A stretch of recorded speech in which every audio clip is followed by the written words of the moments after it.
हाँ जी, आज का जो अपना टॉपिक है कैटरेक्ट। तो कैटरेक्ट यानी कि मोतियाबिंद।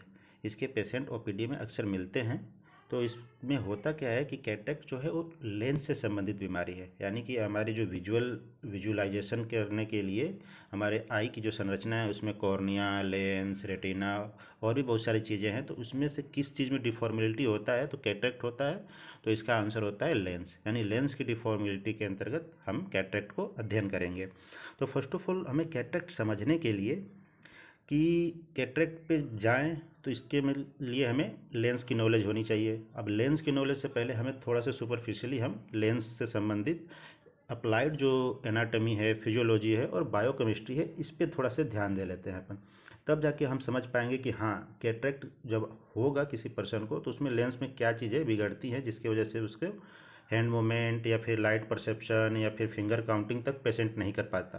ठीक है, इतना तक समस्या चली जाती है और ब्लाइंडनेस तक भी हो सकता है।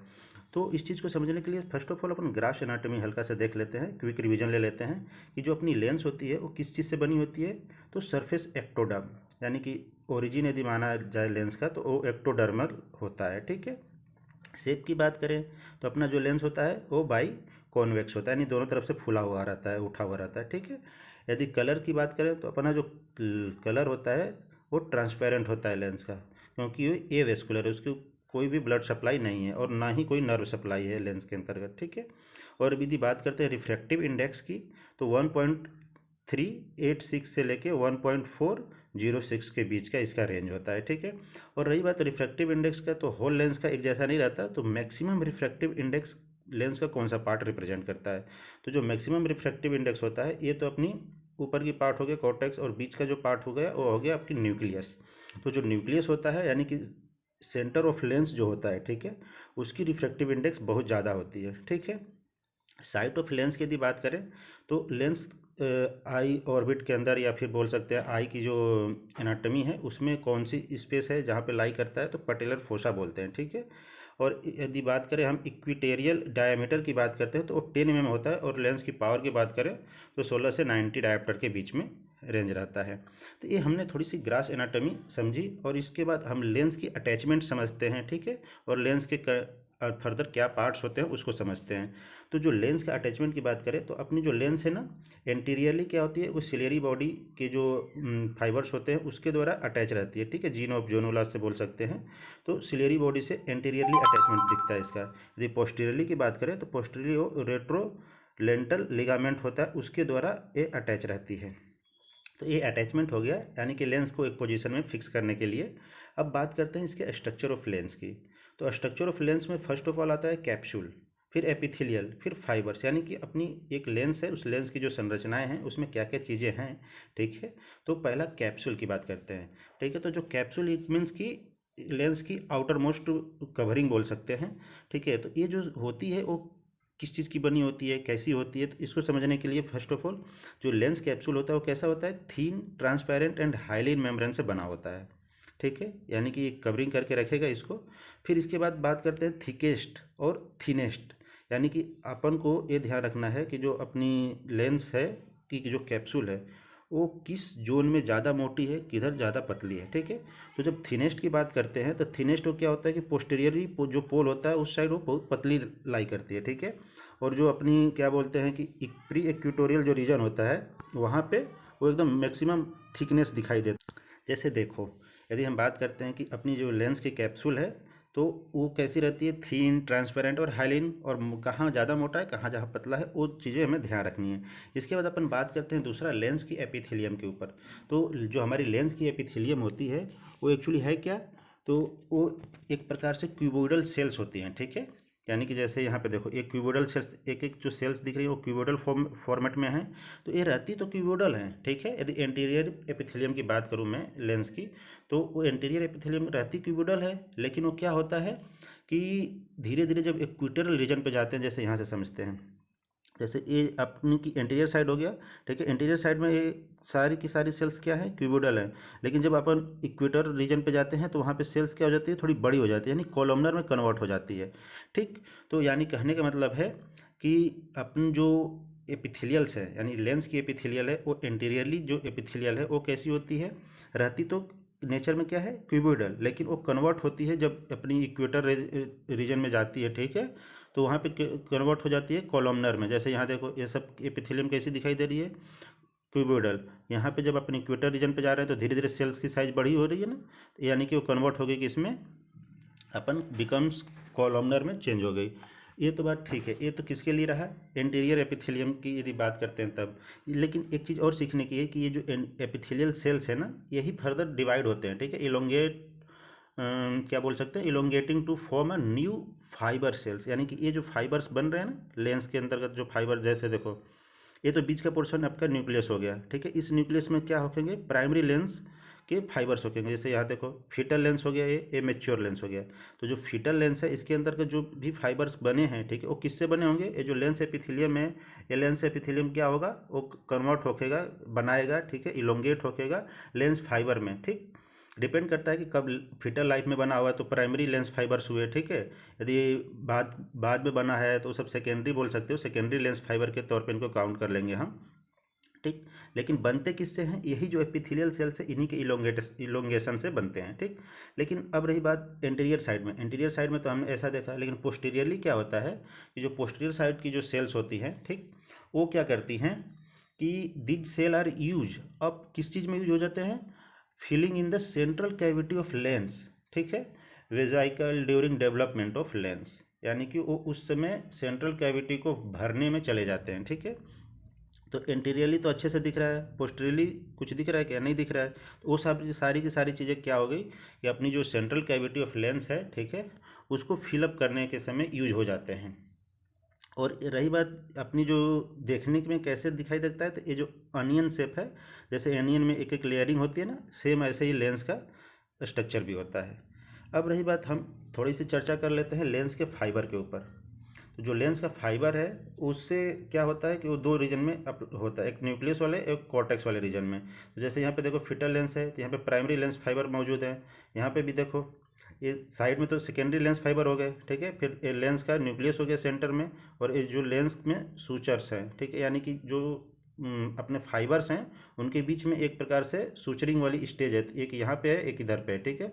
और रही बात, तो लेंस का जो अपना क्या बोलते हैं कि जो लेंस फाइबर है, इसके बाद फर्दर हम पढ़ेंगे न्यूक्लियस और कॉर्टेक्स लेंस का, ठीक है। तो न्यूक्लियस क्या होता है, कॉर्टेक्स क्या रीजन है, तो इसको थोड़ा सा अपन समझने की कोशिश करते हैं।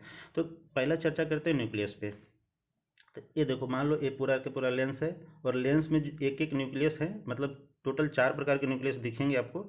एक तो होता है एम्ब्रियोनिक न्यूक्लियस, सो एकदम डीप में जिसमें ओल्डेस्ट फाइबर मौजूद होते हैं, ठीक है, ये होगी न्यूक्लियर एम्ब्रियोनिक न्यूक्लियस। इसके बाद बनता है फिटल न्यूक्लियस, ठीक है, इसके बाद बनता है इनफेंटाइल न्यूक्लियस, इसके बाद बनता है एडल्ट न्यूक्लियस। यानी ये क्रोनी मतलब सीक्वेंस वाइज है, पहले सबसे डीपेस्ट या आप बोल सकते हैं सबसे पहले बनने वाला एम्ब्रियोनिक लाइफ के ही समय, तो एम्ब्रियोनिक हो गया। इसके बाद क्या बनता है फिटल, तो फिटल न्यूक्लियस बोलते हैं। इसके बाद क्या आता है, इन्फेंटाइल वाला स्टेज आता है, तो इन्फेंटाइल न्यूक्लियस इस समय बनता है, फिर एडल्ट वाला बाद में बनता है, ठीक है। तो ये अपना न्यूक्लियस के अंतर्गत की रेंज हो गई, ठीक। अब देखो एम्ब्रियोनिक के बारे में हम क्या बोल सकते हैं कि ये सबसे इनर मोस्ट पार्ट होता है, ठीक है, यानी कि जितने भी ओवरऑल यदि न्यूक्लियस की चर्चा करते हैं तो इसके सबसे अंदर है, तो inner most part of lens हो गया, ठीक। लेकिन ये जो होती है फर्स्ट टू थर्ड मंथ को जो जेस्टेशन होता है उसी समय बन जाती है, ठीक है। और इसके इसमें क्या लाई करते हैं, इसी के अंतर्गत प्राइमरी लेंस फाइबर होंगे, ठीक है। जैसे यहाँ पे मैंने बताया था कि फेटल लाइफ के समय यदि जो ये मान लो ये न्यूक्लियस का रीजन है, तो इसमें जो फाइबर्स लाई करेंगे वो कौन से होंगे, प्राइमरी लेंस फाइबर होंगे, ठीक। तो इनर मोस्ट पार्ट और कंसिस्ट किससे रहती है, तो यही बोलेंगे हम प्राइमरी लेंस फाइबर से बनी रहती है, ठीक है। अब फीटल एम्ब्रियोनिक के बाद अब फीटल पे आएंगे, तो फीटल को क्या बोलेंगे, अराउंड द एम्ब्रियोनिक न्यूक्लियस, ठीक है, यानी कि बीच में हो गया न्यूक्लियस एम्ब्रियोनिक वाली, उसके अगल बगल जो भी रहेंगे वो होगा फीटल न्यूक्लियस। तो जो फीटल न्यूक्लियस की बात करते हैं तो इसमें सूचर्स की बात आती है, ठीक है। जो सूचर्स होते हैं एंटीरियरली जो सूचर्स होता है वो वाई शेप का दिखता है, और पोस्टीरियरली जो होता है वो इन्वर्टेड वाई शेप दिख रहा है। जैसे ये अपनी ओवरऑल क्या है, सारे के सारे फाइबर्स हो गए, ठीक है, न्यूक्लियस के फाइबर्स है। अब यहाँ पे आपको वाई शेप दिख रहा होगा, ठीक है, यानी यदि हम बात करें तो ये एंटीरियरली है तो यहाँ पे वाई दिखा, और ये पोस्टीरियरली देखें तो उल्टा वाई दिख रहा है, ठीक है, इन्वर्टेड वाई दिख रहा है। तो यानी कि इधर वाला एंटीरियर हो गया, पीछे साइड से पोस्टीरियर हो गया। तो इस जो संरचना है इसमें जो सूचर्स हैं, सूचर्स के जो ज्वाइंट्स हैं वो कैसे दिख रहे हैं, रिजेंबल कैसे होते हैं, तो ये ऐसे दिखते हैं, यानी कि एंटीरियरली वाई दिखते हैं और पोस्टीरियरली देखें तो इन्वर्टेड वाई दिखता है, ठीक है। तो ये हो गई आपकी फीटल वाली स्टेज में जो चीज़ें हैं उससे संबंधित। अब देखो इसके बाद आता है इन्फेंटाइल, यानी कि एम्ब्रियोनिक, फीटल, इसके बाद इन्फेंटाइल। इन्फेंटाइल की बात करते हैं इसको लिए क्या बोलेंगे, अराउंड द फीटल न्यूक्लियस, यानी कि आपको पता है जो येलो वाली हो गई वो फीटल होगी, इसके बाद जो दिख रही है आपको ब्लू कलर की वो आपकी होगी इन्फेंटाइल वाली। तो इन्फेंटाइल ये बनता कब है, तो बर्थ टू प्यूबर्टी, ठीक है। जब इन्फेंटाइल यदि की बात करते हैं तो ये रहता है आपकी lens from birth to puberty. और एडल्ट न्यूक्लियस की यदि बात करें, एडल्ट वाली न्यूक्लियस, तो एडल्ट न्यूक्लियस क्या होता है कि ये बनता कब है, तो puberty to rest of life, ठीक है। तो ऐसी रहती है इसकी कंडीशन। अब अराउंड द, अभी यदि एडल्ट न्यूक्लियस की बात करते हैं तो वो सबसे बाहर ही हो गया, जैसे सबसे बाहर में हो गया तो वो किसको कवर करके रखेगा, तो इन्फेंटाइल के सराउंडिंग में रहेगा, तो उसको एडल्ट बोलेंगे, ठीक। तो ये रही बात कि हम एक एक को समझें कि जो लेंस होता है, लेंस के अंदर का न्यूक्लियस होता है, लेकिन इस समझ क्यों रहे हैं हम, ये बड़ी बात है। तो इसको इसलिए समझ रहे हैं क्योंकि आप सीखो कि देखिए एम्ब्रियोनिक और फीटल यदि इस स्टेज में यदि कैटरेक्ट होता है, क्योंकि कैटरेक्ट क्या है, लेंस से संबंधित बीमारी है। तो जब लेंस से संबंधित बीमारी है तो यदि मान लो कैटरेक्ट पेशेंट आया जिसके अंतर्गत हमने इन्वेस्टिगेट किया, डायग्नोस किया जो भी चीज़ें, तो हमें मिला कि इसके एम्ब्रियोनिक और फीटल न्यूक्लियस एसोसिएटेड हैं, यानी कि यहाँ पे ओपेसिटी है। तो हम ये पता कर सकते हैं कि अच्छा ये कंजेनाइटल हो सकता है, ठीक है, बाय बर्थ मिला है। चूँकि ए वाली स्टेज में परिवर्तन कब होगा, चूँकि ए वाली स्टेज तो इनिशियल में रहती है, तो हम इसलिए इसको चीज़ को समझ रहे हैं, ठीक है। यदि इन्फेंटाइल और एडल्ट वाली है तो हम बोल सकते हैं डेवलपमेंटल है या इक्वायर्ड है, ठीक है, इक्वायर्ड कंडीशन में मिल सकता है। तो इस चीज़ को इसलिए समझा जा रहा है कि न्यूक्लियस के अंतर्गत जो चार पार्ट्स हैं इसके न्यूक्लियस के, ठीक है, तो वो क्या क्या हैं और फर्दर उससे क्या हम डायग्नोस कर सकते हैं। तो हमने न्यूक्लियस देखा। न्यूक्लियस के बाद अपन थोड़ा सा चर्चा करते हैं कि बायोकेमिस्ट्री एंड फिजियोलॉजी, ठीक है, यानी कि जो लेंस है वो कैसे एक अपने आप अपने को मेंटेन करके रखा है, ठीक। क्योंकि ये जो बायोकेमिस्ट्री बिगड़ेगी तभी लेंस में क्या होगा, ओपेसिटी क्रिएट होने चालू होगा। तो अपन फर्स्ट ऑफ ऑल नीड तो सबको ग्लूकोज की रहती है, ठीक है। तो ग्लूकोज की जो मेटाबॉलिज्म है लेंस के लिए यदि वो बिगड़ जाता है तो लेंस में ओपेसिटी आना कॉमन है, ठीक है। या तो बहुत ज़्यादा वाटर चला जाएगा उसके अंतर्गत तो प्रोटीन डीनेचर हो जाएंगे, ठीक है। या फिर क्या बोलते हैं कि उसके अंदर मिनरल्स की अमाउंट बढ़ जाएगी, ठीक है। तो उससे प्रोटीन जो लेंस के प्रोटीन है वो डीनेचर होने चालू हो जाएंगे। तो मतलब कहने का मतलब है कि हमें बायोकेमिस्ट्री एंड फिजियोलॉजी थोड़ा सा ध्यान रखना पड़ेगा, ठीक है। तो देखो जो ग्लूकोज का मेटाबॉलिज्म है उसको नीड के लिए तो चाहिए लेंस को, तो एनएरोबिक ग्लाइकोलाइसिस के द्वारा उसका 80% का जो है वो अपना काम चला लेता है, 80% पार्ट इससे हो जाता है। फिर एच एम पी संट होता है, इससे 15% का भागीदारी रहती है। फिर क्रेब्स सिट्रिक साइकिल एसिड है, ठीक है, क्रेब्स सिट्रिक एसिड साइकिल जो है इसके द्वारा। और एक होता है सॉर्बिटल पाथवे। तो इसमें से जो सॉर्बिटल पाथवे है ये ज़्यादा इंपॉर्टेंट हो जाता है, क्योंकि बाकी जो प्रक्रिया तो नेचुरली है वो चलती रहती है, लेकिन जो सॉर्बिटोल वाला है इसमें थोड़ी सी क्या होती है, कंसंट्रेशन जैसे ही बिगड़ा वैसे ही अपन ओपेक कंडीशन आ जाएगा। जैसे मान लो ग्लूकोज होता है तो अपने जो लेंस है उसके अंदर एल्डोज रिडक्टेज पहले से मौजूद है, लेंस के इनसाइड रहता है। तो बाहर से ग्लूकोज आया तो यदि लेंस में ज़्यादा मात्रा में आ रहा है कम मात्रा में आ रहा है वो डिपेंड करता है, ठीक है। तो मान लो एक नॉर्मल प्रक्रिया है, ग्लूकोज आपके लेंस में आया तो उसको जो एल्डोज रिडक्टेज है वो सॉर्बिटोल में कन्वर्ट करता है। यदि एक्सेसिव मात्रा में आ रहा है तो एक्सेसिव मात्रा में सॉर्बिटोल बदलेगा, ठीक है। अब ये जो कंपोनेंट हमें हमारे लेंस के अंदर मिला ये क्या होता है कि can not diffuse out the lens. अब ये बेचारा बाहर नहीं जाता, जब बाहर नहीं जाएगा कोई भी चीज़ एक जगह इकट्ठा होकेगी तो उससे क्या होगा, ऑस्मोटिक प्रेशर क्रिएट होकेगा या फिर अंदर का कंसंट्रेशन बढ़ाएगा।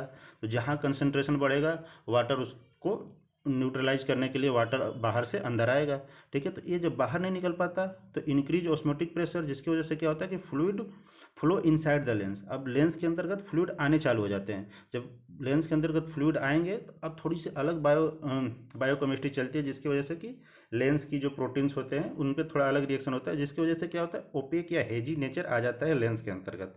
तो जिसकी वजह से क्या होता है कैटरेक्ट होने की प्रोबेबिलिटी बढ़ जाती है। और ये वाली पॉसिबिलिटी कब होगा, ग्लूकोज कब सही मात्रा से अधिक मात्रा में जाएगा, जब आपको डायबिटिक मेलाइटस हो या फिर गैलेक्टोसेमिया की कंडीशन हो। तो यानी एक्टिव कब होखेगा ऐसा कंडीशन, तो कुछ कंडीशन है जैसे डायबिटिक मेलाइटिक यदि पेशेंट हो डायबिटिक मेलाइटस का तो इसमें पॉसिबिलिटी है ज़्यादा होने का, ठीक है। तो ये रही अपनी थोड़ी सी इसकी बायोकेमिस्ट्री। फर्दर और देखते हैं यहाँ पे देखो अपनी जो लेंस है, ठीक, लेंस में क्या है कि लेंस के अंतर्गत भी एक नॉर्मल जो मिनरल्स हैं उसका कंसंट्रेशन होगा। लेंस के बाहर जो एक्वस ह्यूमर है उसके अंतर्गत भी कुछ ना कुछ कंसंट्रेशन होगा। अब ये सारी प्रक्रिया क्या है, ऑटोमेटिक चलती रहती है, ठीक है, एक्टिव ट्रांसपोर्ट से या फिर डिफ्यूजन से या फिर सिंथेसिस से। ये नॉर्मली लेंस को जितना चाहिए और जितना नहीं चाहिए उसके हिसाब से कंट्रोल होती हैं, ठीक। और एक कंसंट्रेशन है जिसको अपन फ्लक्चुएट बोल सकते हैं। जैसे ग्लूकोज की बात करें तो एक्वस ह्यूमर में 6 है, यहाँ पे लेंस के लिए 1 है। तो अपन को जितना नीड रहेगा लेंस को वो बाहर से अंदर लेती रहेगी, ठीक है, या तो डिफ्यूजन करे या फिर एक्टिव प्रोटॉन पंप चलावे, ठीक है, सोडियम पोटेशियम पंप चले या फिर एटीपीएच के द्वारा जैसे भी करना है कंट्रोल किया जाता है। लेकिन कभी कभी क्या होता है कि इसके जैसे मैंने बताया यदि ग्लूकोज बहुत ज़्यादा जाएगा तो क्या होगा, एल्डोज रिडक्टेज इसको सॉर्बिटोल में कन्वर्ट करेगा। अब जब सॉर्बिटोल यहाँ इकट्ठा होगा तो पानी को ऑटोमेटिक बाहर से अंदर लाएगा, तो इससे पूरा लेंस की शेप साइज मतलब लेंस में ओपेसिटी आने चालू हो जाता है। तो एक कंडीशन है। एक तो देखो यहाँ पे एक नॉर्मल है, हालांकि ये किसी और के लिए है लेकिन मैं इसको भी आपके बायोकेमिस्ट्री के अंदर ही ऐड कर देता हूँ, ठीक है। जैसे देखो कि आपने मान लो पेशेंट है, उसका उम्र बढ़ती जा रही है, तो उस उम्र बढ़ेगी तो उससे क्या होगा, decrease the function of active proton pump mechanism of lens, ठीक है। ये जो प्रोटॉन पंप की मैकेनिज्म है धीरे धीरे कम होगा। तो reversal of sodium potassium ratio, ठीक है, यानी जो सोडियम पोटेशियम का रेशियो देखो यहाँ पे बाहर 144 है, ठीक है, अंदर 20 है। बाहर पोटेशियम का क्या लेवल है 4.5, अंदर क्या है 125। तो ये जो रेशियो है ऐसे ही रहता है, इसी को मेंटेन किया जाता है। लेकिन जब क्या होता है एज बढ़ता जाता है तो ये जो फंक्शनिंग है वो धीरे धीरे हैम्पर होगी, ठीक है। तो reversal of sodium potassium ratio हो जाएगा, जिससे क्या होता है यदि सोडियम पोटेशियम रेशियो रिवर्सल होगा तो हाइड्रेशन ऑफ सेल, यानी कि देखो यहाँ पे सोडियम कम है, ठीक है, तो यहाँ पानी भी कम होगा। अब बाद में क्या होता है कि सोडियम का लेवल अंदर ज़्यादा हो जाएगा, रिवर्सल हो जाएगा, ठीक है। यदि अंदर सोडियम बढ़ जाएगा तो अंदर सोडियम बढ़ेगा तो पानी भी बाई नेचर बढ़ जाएगा, ठीक है। तो लेंस के अंतर्गत हाइड्रेशन मतलब हाइड्रेट हो जाएगा लेंस खूब, ठीक है। तो इसकी वजह से क्या होता है कि लेंस फाइबर जो होते हैं उसके ऊपर इफेक्ट पड़ता है। तो वहाँ से D nature of lens protein चालू होता है, ठीक है, फिर वहाँ से ओपेसिफिकेशन चालू हो जाता है कॉर्टिकल लेंस फाइबर की, ठीक।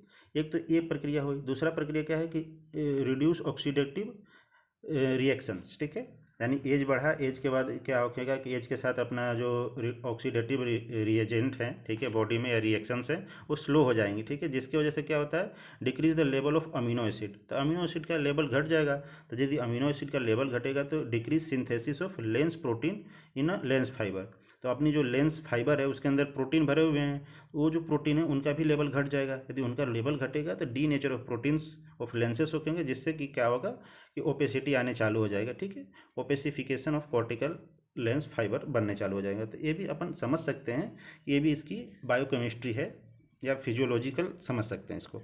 तो ऐसे क्या होता है कि जो अपनी लेंस है ना उसकी जो नॉर्मल जो ट्रांसपेरेंसी है वो बिगड़ती है, ठीक। एक तो अपनी ये जो बायोकेमिस्ट्री के जो सॉर्बिटोल का जो पाथवे है उसकी वजह से, और यहाँ पे अपन नॉर्मल समझे कि कैसे बदलती है, ठीक है, आयंस की वजह से। अब अपन चालू करते हैं यहाँ से कैटरेक्ट